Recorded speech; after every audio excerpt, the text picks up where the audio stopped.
दोस्तों नमस्कार। मैं गढ़वाल मंडल के मुख्यालय पौड़ी से अम्बेश पंत आप सबका स्वागत करता हूं।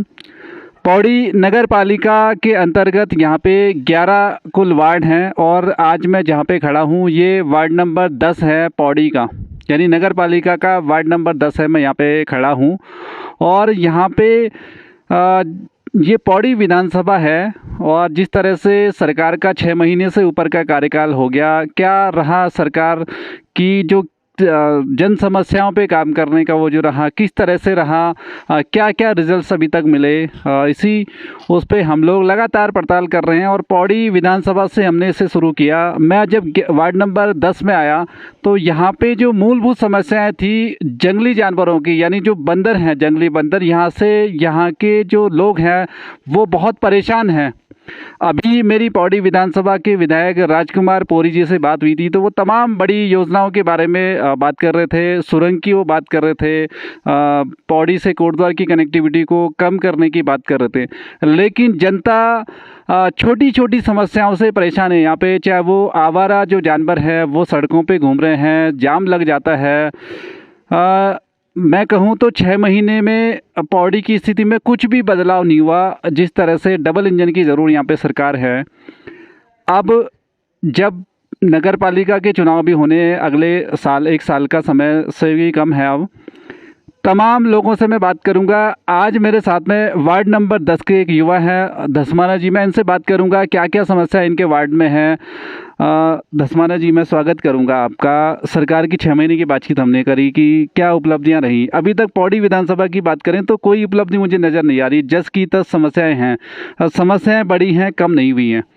आपका वार्ड नंबर 10 है, क्या क्या समस्याएं यहाँ पे हैं? नमस्कार अम्बेश जी। सर्वप्रथम तो आपके चैनल के माध्यम से आपने जो अवसर हमें दिया है इसका आपका धन्यवाद देते हैं। वार्ड नंबर 10 की समस्याएं तो बहुत सारी हैं, लेकिन कुछ मूलभूत समस्याएं हैं जो लगातार यहाँ पर बनी हुई हैं। बात की जाए तो यहाँ पर जो वार्ड नंबर 10 जो हमारा आता है ऊपर हनुमान मंदिर नागदेव से लेकर के और आपका नीचे पेट्रोल पंप तक आता है। यहाँ पर अक्सर देखा जाता है कि कुछ समय बाद जाम लगना शुरू हो जाता है। तो रोडों के किनारे में बहुत सारे बड़े बड़े गड्ढे हुए हैं, जिस कारण से क्या होता है कि बसें गड्ढे की तरफ नहीं जाती हैं और जाम लग जाता है। दूसरी बहुत बड़ी समस्या यहाँ 10 नंबर वार्ड में है पार्किंग की। भले अध्यक्ष जी द्वारा यहाँ पर प्रस्तावित हो गई है पार्किंग, लेकिन कब बनती है, लेकिन तब तक वो समस्या बनी हुई है पार्किंग वाली। और सबसे बड़ी जो समस्या यहाँ पर देखने वाली बंदरों की, जंगली जानवरों की। बाघ लगातार यहाँ पर घूम रहा है और बंदर तो ये समझिए आप कि कोई भी व्यक्ति बाहर अपना सामान नहीं छोड़ सकता है खुले में। अगर वो टंकियाँ, पानी की टंकियाँ तक उन्होंने तोड़ दी हैं। तो ये समस्या लगातार बनी हुई है और लगातार यहाँ पर वार्ड नंबर 10 में सुबह से लेकर शाम तक बंदर ही बंदर हैं। तीसरी समस्या पे हम आए तो यहाँ पर जो गदेरे हैं, गदेरे बंद नहीं किए गए हैं, जिस कारण से कोई ना कोई वहाँ पर कूड़ा फेंक देता है और कूड़े के कारण से बंदरों का वहाँ पर आना जाना लगा रहता है। तो ये जो गदेरे हैं ये भी बंद होने चाहिए, जिस कारण से उसमें रास्ता बन जाए या उसके ऊपर पार्किंग का निर्माण हो जाए, उसका भी अच्छा उपयोग वहाँ पर हो सकता है। तीसरी बात आती है कि हमारा जो वार्ड नंबर 10 है ये थोड़ा ग्रामीण अपर चोपड़ा जो है ग्रामीण टचिंग है। मूल रूप से यहाँ पे अपर चोपड़ा के कुछ निवासी रहते हैं ना, बाकी खरीद करके जो मकान लोगों ने बनाए हुए हैं। तो इन लोगों को पशुपालन संबंधी जो ज्ञान है, चाहे वो मुर्गी पालन हो गया, चाहे पशुपालन हो गया, डेयरी उद्योग वगैरह, इस प्रकार की योजनाएं भी नगर पालिका को इनके लिए करवानी चाहिए, जैसे ग्रामीण क्षेत्र में होती हैं। तो इस प्रकार की योजनाएं भी कहीं पर देखने को नहीं मिली हैं। हो सकता है योजनाएं हों, लेकिन जहां तक मुझे जानकारी है ऐसी योजना कोई भी वार्डों में नहीं चलाई जा रही हैं। यहाँ पे सबसे बड़ी समस्या जो मैंने देखी, बंदरों की समस्या है। वो घर तक, अंदर तक घुस जा रहे हैं। छोटे बच्चे स्कूल से आते हैं, उनको तंग करते हैं। लोग बड़े परेशान हैं। जैसे आपने बताया कि बाहर कोई सा भी सामान नहीं रख पाते, बंदर उठा करके ले जाते हैं, वो किचन तक घुस जा रहे हैं। क्या कभी आपकी या आपके इस वार्ड के जो लोग हैं उनके द्वारा वन विभाग को कोई लिखित में शिकायत दी गई इस बारे में? एक बार पूर्व में दी गई थी, लेकिन उस समय आए थे और कुछ बंदरों के पकड़ करके शायद वो ले गए भी थे।